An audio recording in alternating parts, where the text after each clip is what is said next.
السلام علیکم ورحمۃ اللہ وبرکاتہ۔ تاریخ دمشق جرح و تعدیل اور تاریخ کی سب سے بڑی کتاب ہے۔ یہ کتاب 80 جلدوں میں مطبوع ہے۔ یہ کتاب جرح و تعدیل کا بہت بڑا ذخیرہ ہے۔ ہم نے اس کتاب سے استفادہ کرنے کی غرض سے تقریب تاریخ دمشق کے نام سے ایک کتاب مرتب کی ہے۔ آج کے درس میں ہم اپنی تقریب تاریخ دمشق کا منہج بیان کرنا چاہتے ہیں۔ پہلی بات کہ تقریب کیوں کی گئی؟ حالانکہ تاریخ دمشق کے کئی ایک اختصار موجود ہیں۔ اس کا جواب یہ ہے کہ ہر مختصر کرنے والے کے پیش نظر ایک منہج ہے، ایک وجہ ہے۔ جو ہم نے منہج اختیار کیا ہے، یہ منہج ہماری معلومات کے مطابق کسی بھی مہذب نے یا مختصر کرنے والے نے یہ منہج نہیں اپنایا۔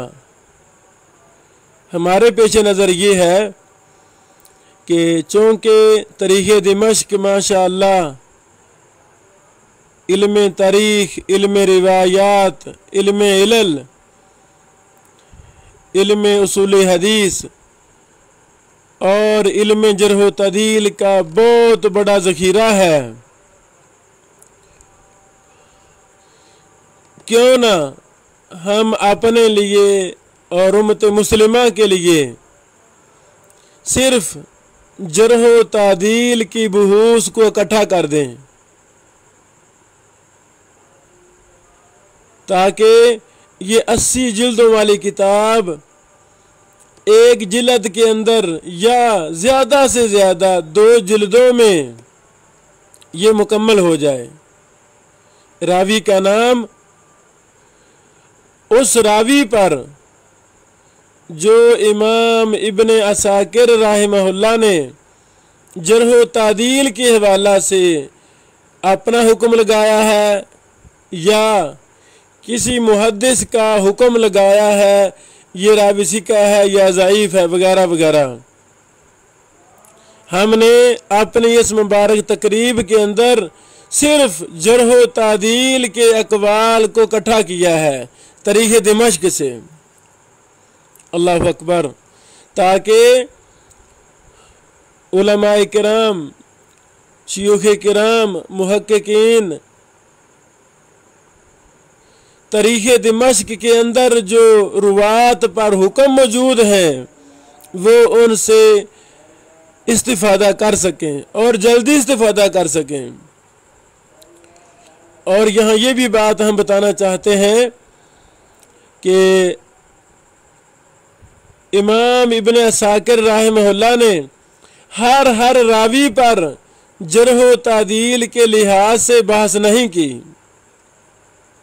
ہاں، بہت زیادہ راویوں پر بحث کی ہے اور ایسے نادر نایاب اقوال تاریخ دمشق میں جرح و تعدیل کے ملتے ہیں، وہ اقوال دیگر کتب میں نہیں ملتے۔ اغلب طور پر جو عام متداول کتب ہیں، کئی ایک ایسے اقوال ہمارے سامنے ہیں جو ہم اگلے لیکچروں میں بیان کریں گے انشاءاللہ، وہ عام جرح و تعدیل کی کتب میں وہ نہیں ملتے۔ اللہ اکبر! یہ ہے وہ منہج جو ہم نے اپنی تقریب تاریخ دمشق میں اپنایا ہے۔ اس مبارک کتاب میں ہم نے 3 باب قائم کیے ہیں۔ پہلا باب امام ابن عساکر رحمہ کے حالات زندگی پر ہے اور تاریخ دمشق کے تعارف اور منہج پر ہے، جس پر کچھ ہم دروس بھی انشاءاللہ دیں گے۔ دوسرا باب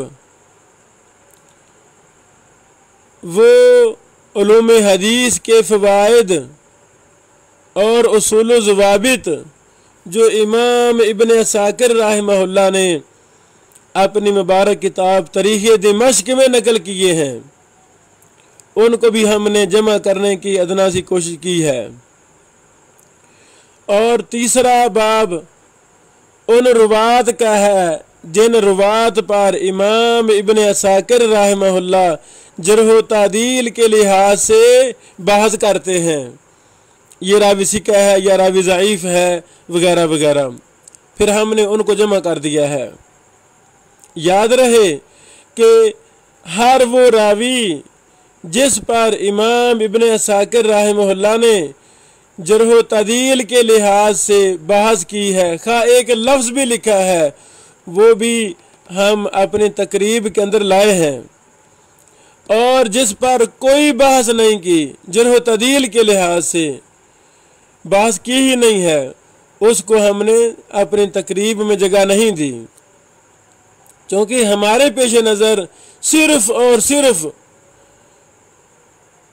تاریخ دمشق میں جرح و تعدیل ہے، تاکہ بالکل اختصار کے ساتھ راوی کا نام اور اس کے بعد فلان ثقہ کہا ہے، فلان یہ کہا ہے، فلان یہ کہا ہے، بس بات ختم ہوئی۔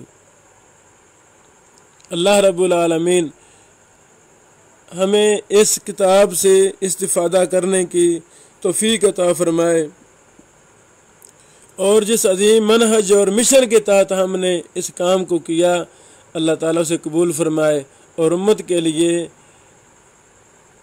اس سے استفادہ کرنے کی سبیل پیدا فرمائے کہ ہم اس کو شائع کریں، پوری دنیا میں ہم اس کتاب کو پہنچائیں تاکہ امت اس مبارک ہماری تقریب سے فائدہ اٹھائے۔ یہ تھا مختصراً منہج جو ہم نے تقریب تاریخ دمشق میں اپنایا ہے۔ اس کے بعد انشاءاللہ العزیز بہت زیادہ کام جو اللہ تعالیٰ نے تاریخ دمشق کے حوالہ سے ہماری شرح صدر فرمائی ہے، انشاءاللہ العزیز ہم مختلف کیٹاگریوں کے اعتبار سے تاریخ دمشق سے انشاءاللہ کئی ایک چیزیں نکالیں گے، بہت فوائد مسائل علم حدیث کے انشاءاللہ ہم الگ الگ ان کو شائع کریں گے، تاکہ یہ مبارک کتاب جو علم کا سمندر ہے، بہت بڑا خزانہ ہے، اس کے فوائد سے امت مسلمہ فائدہ اٹھا سکے۔ بارک اللہ فیکم، السلام علیکم ورحمۃ اللہ وبرکاتہ۔